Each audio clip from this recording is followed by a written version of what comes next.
လာပါပရိသတ်များရှင်ကျမတို့ရဲ့ခေတ်သစ် Daily News Channel လေးကနေပြန်လည်ကြိုဆိုလိုက်ပါတယ်ကျမတို့ရဲ့ Channel ကနေပြီးတော့နောက်ဆုံးရမြန်မာနိုင်ငံနဲ့နိုင်ငံတကာသတင်းတွေကိုတင်ဆက်ပေးနေတာပဲဖြစ်ပါတယ်ရှင်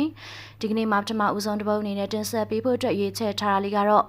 ဟုံးမလေးမြို့အခြေဆိုင်ခလာရနှစ်တန်ရဲမှစစ်မှုရန်တပ်သားတစ်တဦးနဲ့ပြူစောတီလေးဦးတို့တနက်လေးလက်ခရမ်းများယူဆောင်အလင်းဝင်လာတဲ့ဆွေသတင်းပဲဖြစ်ပါတယ်ရှင်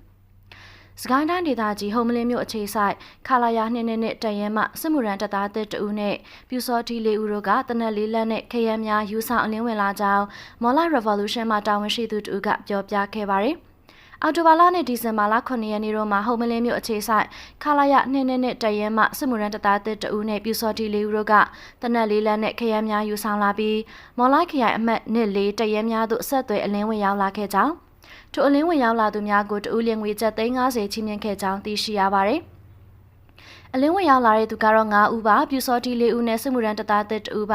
ပြည်သူစစ်နဲ့ပြည်သူစစ်မှုရန်နဲ့ပေါ်တာဆွဲခံရတဲ့သူတွေပါကြိုတင်ချိတ်ဆက်တာမျိုးတော့မရှိပါဘူးမိမိတက်တီနီယာကိုလက်နဲ့ယူဆောင်ခဲ့ပြီးပြေးလာတာပါအလင်းဝင်ရောက်လာတာကပြူစောတီ4ဦးနဲ့ပါစာ2ဦးအလင်းဝင်ရောက်လာတာပါအလင်းဝင်လာတဲ့စစ်မှုရန်တပ်သား1ဦးကတော့ခလာယာနှစ်ဟုံးမလင်းအခြေဆိုင်ပါပြူစောတီလေးဦးကတော့မော်လိုက်မြို့နယ်ထဲကပါပြူစောတီ3ဦးနဲ့ပါစာ2ဦးကတော့အော်တိုဘာလထဲမှာအလင်းဝင်ရောက်လာတာဖြစ်တယ်နောက်ထပ်ပြူစောတီ2ဦးကတော့ဒီဇင်ဘာလ9ရက်နေ့ကအလင်းဝင်လာတာပါအလင်းဝင်ရောက်လာတဲ့စစ်မှုရန်တပ်သား2ဦးကတော့စစ်မှုရန်အပတ်စဉ်9ကပါဘာထူးမှတက်ရောက်ခဲ့ပါတယ်မကွေးတိုင်းမင်းဘူးခရိုင်စကုမြို့နယ်ဘက်ကပါနောက်ထပ်အလင်းဝင်လာမဲ့သူတွေကိုလည်းမော်လိုက်တော်လိုင်းအင်အားစုတွေကကြိုးစိုးနေသေးပါလို့မော်လာ Revolution မှာတာဝန်ရှိသူကပြောပါတယ်ရှင်နိုဝင်ဘာလတတိယပတ်အတွင်းအကြမ်းဖက်ဆဲအုပ်စုကိုဆွန့်ခွာကအလင်းဝင်ရောက်လာတဲ့စစ်သားနဲ့ပြည်သူစစ်20ဦးရှိပြီးတိုက်ပွဲတွင်ဖမ်းဆီးရမိတဲ့စစ်တုံးပန်း12ဦးရှိခဲ့ကြောင်းအလင်းဝင်လာသူများမှာစကိုင်းတိုင်းမှာ3ဦးကရင်ပြည်နယ်မှာ9ဦးမကွေးတိုင်းမှာ2ဦးတနင်္သာရီတိုင်းမှာ2ဦးပဲခူးတိုင်းမှာ9ဦးနဲ့မန္တလေးတိုင်းမှာ2ဦးတို့ဖြစ်ကြောင်းအလင်းဝင်စစ်သား20ဦးအနက်15ဦးမှာအာရမစစ်မှုရန်တပ်သားတင်များဖြစ်ကြောင်းပြည်သူ့ပန်းနိုင်ရဲ့ထုတ်ဖော်ချက်အရသိရပါတယ်ရှင်တိုက်ပွဲတွင်မှာစစ်တုံးမှန်ဖြစ်ဖမ်းဆီးခံရသူစုစုပေါင်း12ဦးရှိနေပြီးမကွေးတိုင်းမှာစစ်သား9ဦးမန္တလေးတိုင်းမှာပြည်သူစစ်5ဦးဖြစ်ကြောင်း2025ခုနှစ်ဇန်နဝါရီလမှနိုဝင်ဘာလတတိယပတ်ထိအလင်းဝင်ပူပေါင်းနဲ့လက်နက်ချပြည်သူစစ်3ပန်းစုစုပေါင်း2410ဦးရှိခဲ့ကြောင်းပြည်သူ့ပန်းနိုင်အဖွဲ့ကထုတ်ပြန်ကြေညာထားကိုကျမတို့အနေနဲ့သိရှိထားတာပဲဖြစ်ပါရဲ့ရှင်ဒုတိယဘုံအနေနဲ့တင်ဆက်ပေးဖို့အတွက်ရွေးချယ်ထားတဲ့သတင်းအကြောင်းအရာလေးကတော့နေရီကန်ဗျူဟာကုန်းမှာဘုံလာကျဲတဲ့စစ်ကော်မရှင်ရဲ့တိုက်ခိုက်ရေးဒရုန်းအကြီးစားကိုအေးတိုက်ခိုက်ပစ်ချအမြောက်တပ်မှလည်းလက်နက်ကြီးများစရိုက်ပစ်ကူနေတဲ့ဆွဲသတင်းပဲဖြစ်ပါတယ်။မကွေးတိုင်းဒေသကြီးဗရန်တက်နဲ့နေရီကန်ဗျူဟာကုန်းမှာလွတ်တင်လိုက်တဲ့စစ်ကော်မရှင်ရဲ့တိုက်ခိုက်ရေးဒရုန်းအကြီးစားတစ်ခုကိုအေးကတိုက်ခိုက်ပစ်ခတ်နိုင်ခဲ့ကြောင်းသိရပါတယ်ရှင်။ဒီဇင်ဘာလ10ရက်နေ့ညပိုင်းအချိန်ကဂုတ်ကြီးကျေးရွာအနီးကိုတိုက်ခိုက်ပုံကျရလာတဲ့ဒရုန်းကြီးစားကိုအေးကဂျမနီပညာအသုံးပြုပြီးတိုက်ခိုက်ဖျက်ဆီးနိုင်ခဲ့တယ်လို့သတင်းမြစ်များကဆိုပါတယ်။စစ်ကော်မရှင်ကနေရီကန်ဗျူဟာကုန်းတို့စစ်ကူပို့တဲ့စစ်ကြောင်းများကိုအေးကကြားဖြတ်တိုက်ခိုက်နေရာပစီနဲ့ဂုတ်ကြီးကျေးရွာအနီးမှာတိုက်ပွဲများဆက်လက်ပြင်းထန်နေစေပါစစ်တပ်ဘက်ကလက်နက်ကြီးပစ်ကူလေးချောင်းနဲ့ဒရုန်းအသုံးပြုပြီးခုခံတိုက်ခိုက်နေပါတယ်။ခရမ်းဖြစ်တဲ့လမ်းကြောင်းတွေကိုအေးကပိတ်ဆို့ဖျက်တောက်ဖို့စူးစမ်းနေတဲ့ဒရုန်းပစ်ချလိုက်တယ်လို့ကြားတယ်လို့သတင်းမြစ်ကဆိုပါတယ်။ပြီးခဲ့တဲ့ဒီဇင်ဘာလ9ရက်နေ့တုန်းကပစီကျေးရွာဖက်မှတက်လာတဲ့အင်အား80ကျော်ပါစစ်ကြောင်းကိုအေးကကြားဖြတ်တိုက်ခိုက်ခဲ့ရမှာတိုက်ပွဲဖြစ်ပွားပြီးစစ်ကော်မရှင်ကလေကြောင်းပစ်ကူပါပေးခဲ့ပါတယ်။စုံကုန်းများတက်မှနေရတိုက်ပွဲဖြစ်ပွားရတဲ့အေးတံများသိမ်းပိုက်ထားတဲ့ကာကင်းစခန်းများကိုလက်နက်ကြီးပစ်ကူများစရိုက်ပစ်ကူပေးနေကြောင်းဒေသရင်းသတင်းမြစ်များကဆိုပါတယ်။နေကန်ဗျူဟာကုန်းကိုစစ်ကူပို့နိုင်ရန်အတွက်စစ်ကော်မရှင်ကစစ်မှုရန်တပ်သားတင်များကိုအင်အားအလုံးရင်အသုံးပြုထားတာဖြစ်ပြီးအမြောက်စစ်စင်ကွယ်ကဲမှုဌာနချုပ်အတွင်းအင်အားစုဖွဲ့ကဆေးလွန်နေကြောင်းသိရပါသေးတယ်ရှင်။စစ်ကူစစ်ကြောင်းနဲ့ခရမ်းပါရင်နှန်းများကိုပြီးခဲ့တဲ့ဒီဇင်ဘာလ1ရက်နေ့နဲ့3ရက်နေ့တို့မှာစစ်ကော်မလန်တင်နဲ့လန်ဟောင်းတို့မှနေ၍ပို့ဆောင်ခဲ့တာပဲဖြစ်ပါတယ်။တတိယတစ်ပုဒ်အနေနဲ့တင်ဆက်ပေးသွားမယ့်သတင်းကတော့တပ်မ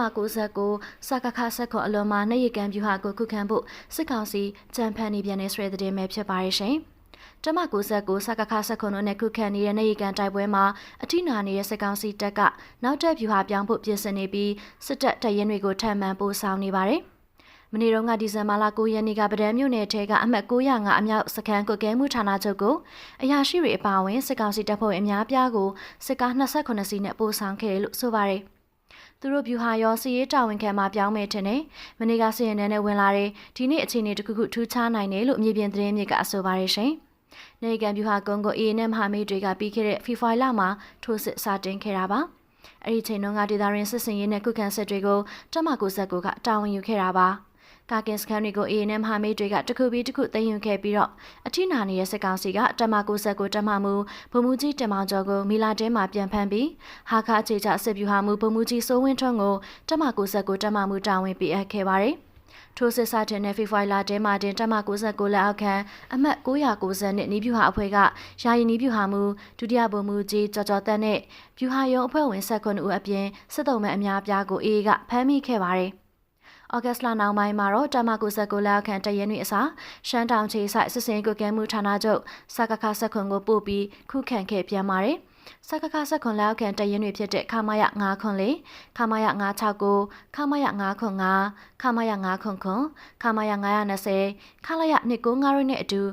စစ်မှုရန်တင်တန်းစနစ်ပါပါလာတယ်လို့အာရခတတော်အေးကအော်တိုဘာလ19ရက်နေ့ညမှာသတင်းထုတ်ပြန်ထားပါတယ်။တိုက်ပွဲတွေမှာကစင်ကလျားထွက်ပြေးနေတဲ့စစ်ကောင်စီတပ်ဖွဲ့ဝင်အချို့ကိုဖမ်းမိထားပြီးအလံဖြူထောင်အလင်းဝင်ရောက်လာတဲ့သူတွေလည်းစရိုက်ရှိနေအေးရဲ့ထုတ်ပြန်ချက်မှာဖော်ပြပါရှိထားတယ်။အော်တိုဘာလကနေလက်ရှိချိန်ထိစစ်ရေးချိန်တွေကတော့နေရီကန်ဗျူဟာနဲ့စစ်ကူလာတဲ့စစ်ကြောင်းတွေကိုအလုံးစုံဖျက်တောက်ထားနိုင်ပြီလို့မြေပြင်စစ်ရေးသတင်းမြစ်ကအခုလိုပြောပါရရှင်။လမ်းဟောင်းဘက်ကပစီရွာဘက်ကနေပဲသူတို့စုဖွဲ့နေပါတယ်။လမ်းသင်းဘက်ကိုကျွန်တော်တို့ထိန်းချုပ်ထားတယ်လို့၎င်းကဆိုပါတယ်။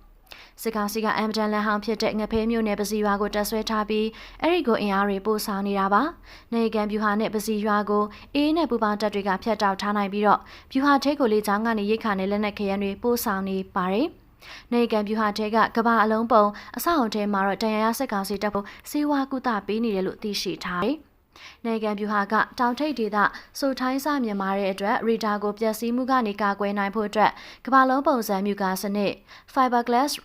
Random ရှိနေပြီးရီဒါကိုအတွက်စစ်ကောင်စီကဖြုတ်သိမ်းထားပါတယ်။အဆောင်ကိုတော့ဘန်ကာအနေနဲ့သုံးနေတယ်လို့သိရှိရပါသေးတယ်။နေကန်ဗျူဟာနာကတိုက်ပွဲတွေမှာစစ်ကောင်စီတပ်ဖွဲ့ဝင်တွေကတိုက်ခိုက်လူစိတ်မရှိဘဲစုခွာထွက်ပြေးနေတာတွေလိုအပ်တဲ့ထောက်ပံ့တွေကိုအထက်ရရှိတွေကမဖြည့်ဆည်းပေးတာတွေအေးတပ်ဖွဲ့ဝင်တွေကရေရဲဝင်းဝင်းတိုက်ခိုက်နေတာတွေကိုဒမူကြီးကြော်သက်ထအေးထံကိုထုတ်ဖော်ဝင်ခံခဲ့သိရှိရပါတယ်။တမ69စကခ19အလွန်မှာနေကန်ခုခံစစ်ကိုကာကွယ်ဖို့အတွက်